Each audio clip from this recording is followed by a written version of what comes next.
dans les Antilles françaises et a priori, les résultats sont accablants. D'après cette étude, l'ensemble de la population serait empoisonnée par ces molécules utilisées pour traiter les bananeraies.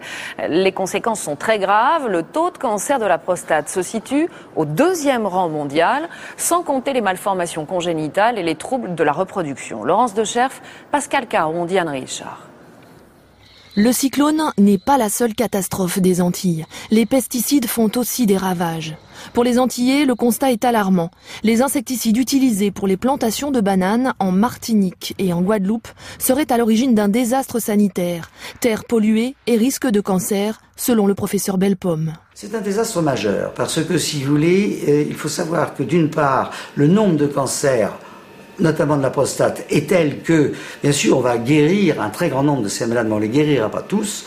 Deuxièmement, il y a un certain nombre de leucémies des os, qui sont en particulier qu'on appelle des myélomes, qui sont très clairement liés au chlordécone. Le chlordécone, c'est le principal pesticide utilisé dans la production de bananes. À l'heure où il faut replanter, après le passage du cyclone Dean, la terre serait complètement contaminée.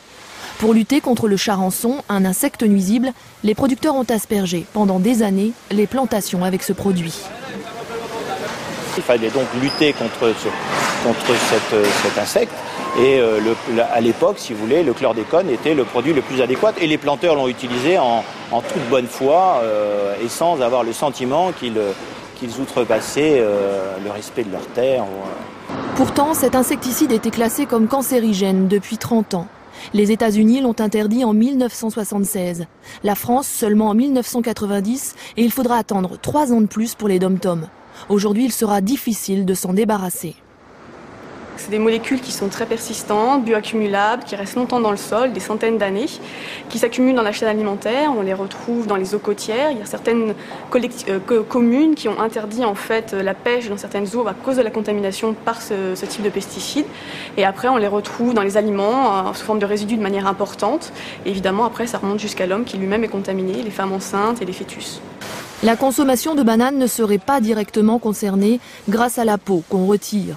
Le ministre de l'Agriculture, Michel Barnier, a annoncé la plus grande transparence sur ce dossier préoccupant. Et Roselyne